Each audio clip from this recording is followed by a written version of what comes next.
Hi Leo, payo ng baraha sa'yo sa pagpasok ng bagong taon 2024. Ano pa nga bang mensahe ang kailangan mong marinig? Okay, kuha lang tayo ng ilang messages para sa inyo. We'll be straightforward, hopefully. Ay, pasensya na po kung merong ilang ingay sa paligid dahil tayo ngayon ay maaga-aga pa nag-film. Live na live rin po pala tayo ngayon sa ating YT. Okay. So, Leo, kamusta ang pagpasok ng taon para sa inyo? Naway okay naman? Laban na natin ito. Leo, anong mahalagang marinig ng mga taong maaring makapakinig nito? 2024, ano pang payo ang maiwan natin para sa kanila? Message. Leo, 2024. Okay, bumabagsak na. Leo. Okay. Uy, the Tower, the Hangman. 9 of Pentacles reverse, the 3 of Pentacles reverse, the Judgment card reverse. Okay, so nakakuha tayo ng ilang reversal cards, pero hindi naman po ibig sabihin ay hindi okay. Actually, maganda yung ilang nakikita natin dito. 9, 7 of Pentacles, both in reverse, the Tower. Meron kayong unexpected balita, impormasyon na pwedeng matanggap na may kaugnayan sa ilang trabaho, proyekto, na inyong ginagampanan. It could be a surprise. Again, good news. Actually, it could be positive or negative. Pero, umangat kasi yung 9 of Pentacles. Maaring ito yung something na rin na, kahit pa ma-surprise ang ilan, this is something na, kumbaga, ito yung goal nyo eh. Ito yung nilook forward nyo. Ito na hinihintayin nyo. Para sa ilan sa inyo, just only take what resonate. Pero, dito pa rin yung pagka-surpresa na pakiramdam. Kasi iba yung dating eh. Parang mabibigla kayo or bibiglayin kayo na halimbawa merong bonus ba ito? Reward? Something achievement na may kaugnayan po again sa sektor ng paggawa, trabaho or anumang pinagkakaabalahan nyo kung saan nandoon yung pangarap, andun yung ilang goal nyo sa buhay. Hindi imposible na makuha nyo na yon at one point ngayong taon. Actually, maaaring ngayon pa lang i-claim na natin yan. Ano? Lalo pa kung ngayon pa lang hinihintay nyo na ito or nilulook forward nyo na ito, at the same time ay sinasamahan nyo na ito nung pagbuo, nung patuloy na pundasyon patungo doon sa magandang resulta. Okay? Okay, yun yung unang mensahe na nakita ko rito, Maaring, for some, syempre pa iba-iba tayo, kahit pa pare-pareho kayo ng sign, guys, magkakaiba pa rin tayo sa realidad ng sitwasyon, ng posisyon. Maaaring hindi lang ito ganun kabilis para sa ilan. Pero kung alam mo naman sa iyong sarili, Leo, na wala ka rin namang ibang hinangad at binigyan ng higit na atensyon, focus, kundi ang iyong tinatrabaho. Kung saan alam mong merong resulta kang pwedeng matanggap. I-claim na natin yan ngayon pa lang na matatanggap mo na kung ano man yung iyong nais na makuha or marating pa ngayong taon. Again, it could be unexpected. Maring akala mo malayo ka pa, pero malayo ka na pala, Leo. Okay, ang ganda nun, Malayo pa, pero malayo na. Minsan hindi lang natin napupuna yun kasi sobrang busy sa pagiging action-oriented mo, hindi mo alam, doon ka na pala. So, stay put ka lang dyan. Maniwala ka na doon at doon ka rin parating. Okay? Huwag mainip. Balance lang. Nang alam mong nasa wasto ka lang. I mean, hindi, yung pa rin, yung ethic mo sa work, palaging nasa wasto lang. Kumbaga, ginagawa mo lang yung trabaho mo. Walang imposible para sa'yo. Okay? So, yung unang message na nakita ko rito. Other indication, para sa mga Leo this year, ayun din, yung hindi pagkainap, yung chill lang, na ibabalance mo ang yung buhay, trabaho, at yung ikaw mismo.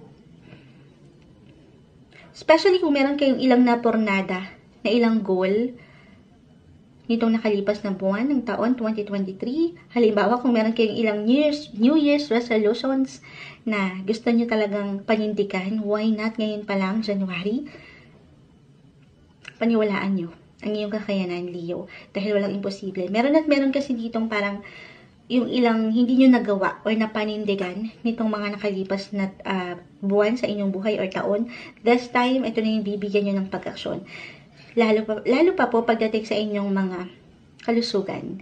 Hindi po isang medical advisor ang Moonchild, pero maaaring meron kayo dyan higit na bibigyan ng priority or maybe isang message ito na pakiramdaman mo din yung ikaw, physically, mentally, kung ano yung alam mong kailangan mong bigyan ng priority sa iyong sarili.